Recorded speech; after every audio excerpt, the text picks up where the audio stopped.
Президент України Володимир Зеленський доручив голові свого офісу Андрію Єрмаку організувати зустріч з Путіним. Все йде до того, що ця зустріч відбудеться, заявив Зеленський. Раніше він запропонував Путіну зустрітися на Донбасі, але той запросив президента України до Москви в будь-який зручний час і відмовився обговорювати війну. Як зазначив Зеленський, головне – це суть. Про що, а де і коли – це вже деталі.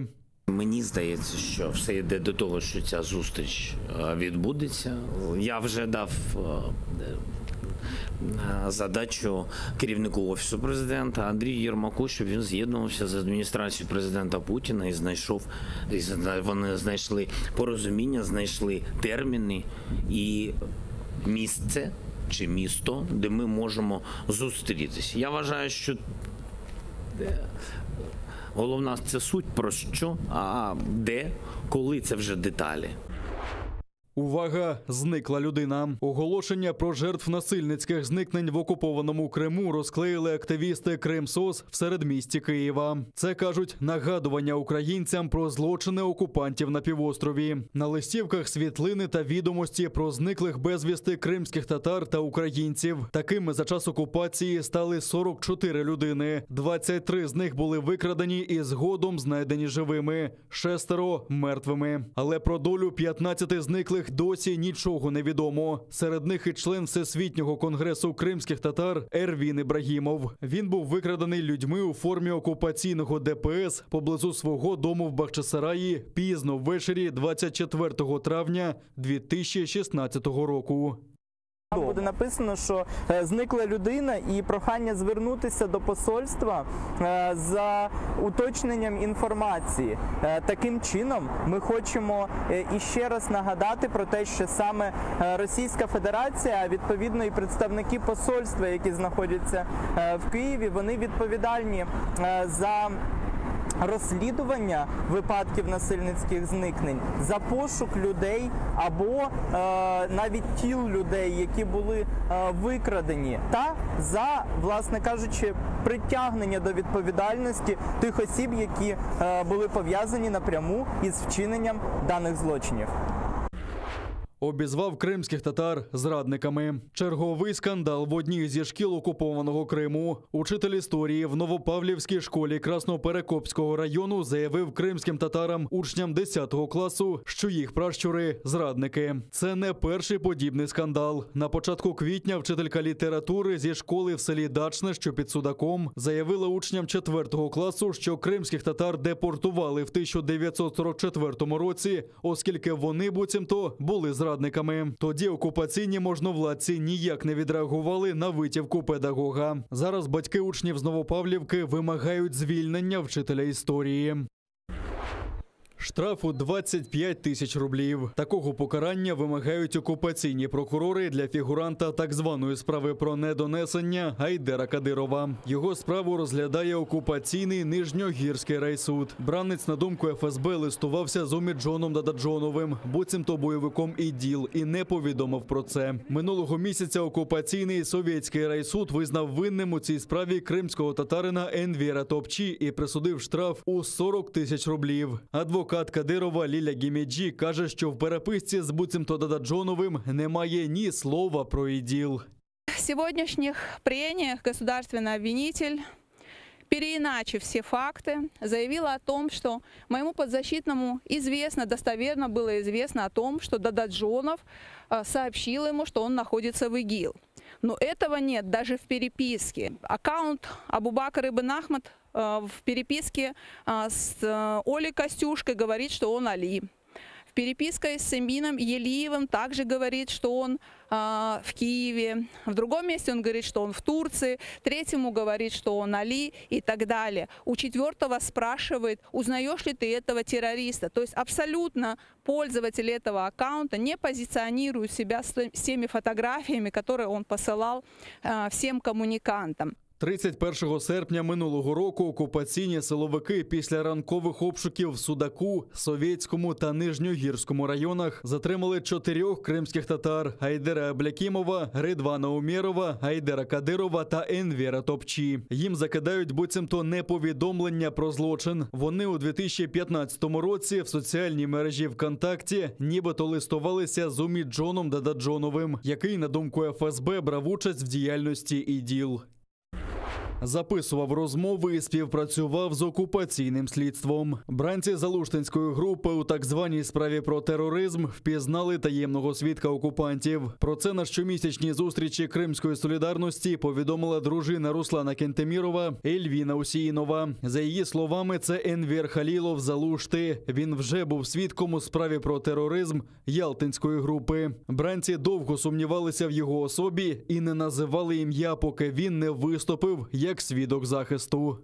На данном допросе стало однозначно ясно, что это именно тот человек, который производил скрытые аудиозаписи. Этот человек уже выступал свидетелем обвинения в Ялтинском деле.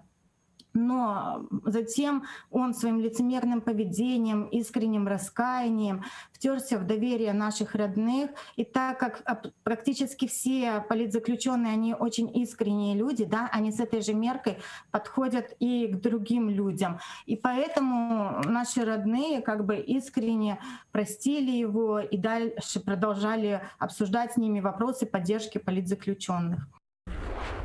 Одиночний заплив за деокупацію Криму. Кримський плавець Олег Софяник, вимушений покинути півострів через переслідування окупантів, перетнув Одеську затоку. В 13-градусній воді подолав 15 кілометрів від пляжу Отрада до пляжу Занзібар. Дисидент також розповів про плани на яхті дістатися до окупованого Криму з гуманітарною місією.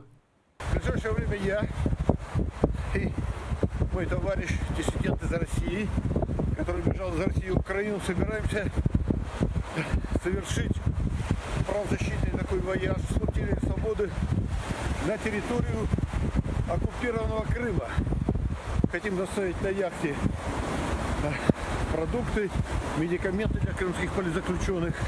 Ну и такая у нас будет правозащитная миссия в оккупированный Крым.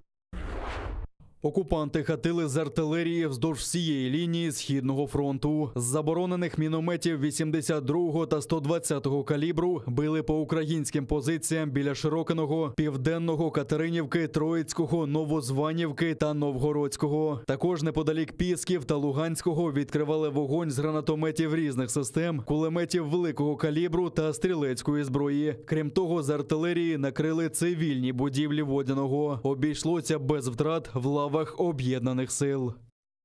Представників ОБСЄ було повідомлено через українську сторону СКК про дії збройних формувань Російської Федерації. Станом на 7 годину ранку 26 квітня порушень режиму припинення вогню не зафіксовано. Українські військовослужбовці надалі контролюють ситуацію в районі проведення операції Об'єднаних сил та дотримуються режиму припинення вогню.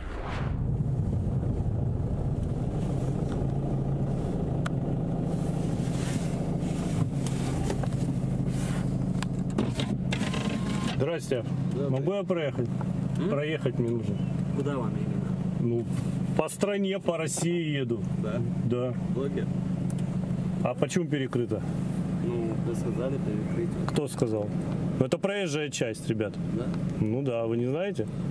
Простим смертним тепер зась. Невідомі чоловіки на чорному позашляховику перекрили дорогу до Воронцовського палацу в Алупці. Один з парубків запитує водіїв, куди вони прямують, навіщо, і пояснює, що просто виконує наказ, але чий не уточнює.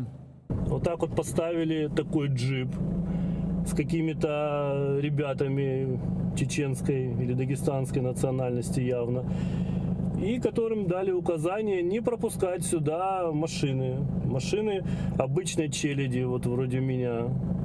То есть проехать к Воронцовскому дворцу, к знаменитому, теперь с восточной стороны запрещают вот такие вот ребята. Тих, хто працює по той бік імпровізованого блокпосту, пропускають тільки пішки. Місцеві ж очікують чергову масштабну забудову, бо екскаватори, вантажівки та інша будівельна техніка тут вільно пересуваються. А ті, хто роками тут працює, чують тільки погрози від прибульців. А нас на работу не пускали утром, даже на рабочие места не пускали. Орали, особенно этот в молодой одежде, орал, что нам словами, что приезжает сюда первого Путин, и им, у них горит стройка, им по барабану. Смотровую забрали, дорогу забирают, люди ходят пешком уже второй день. Второй день люди идут пешком на работу. Что это такое? Людям говорят, ноги переломаем, шеи подкручиваем. Что это за разговоры такие? Что тут за самоуправство? Кому не лень перекрывать дорогу? 3 километра люди во дворец идут пешком. Нету ни милиции, ничего нету. Плевать все хотели. Пускай борются кто-нибудь. Путин приедет поборется за нас, а? Згодом чорний «Мерседес» змінила «Лада» з чеченськими номерами. Але про те, що дорога до Воронцовського палацу вже кілька днів перекрита невідомими молодиками, окупаційним поліціянтам буцімто нічого не відомо. Наряд висилати не поспішають, лише просять фільмувати автівки.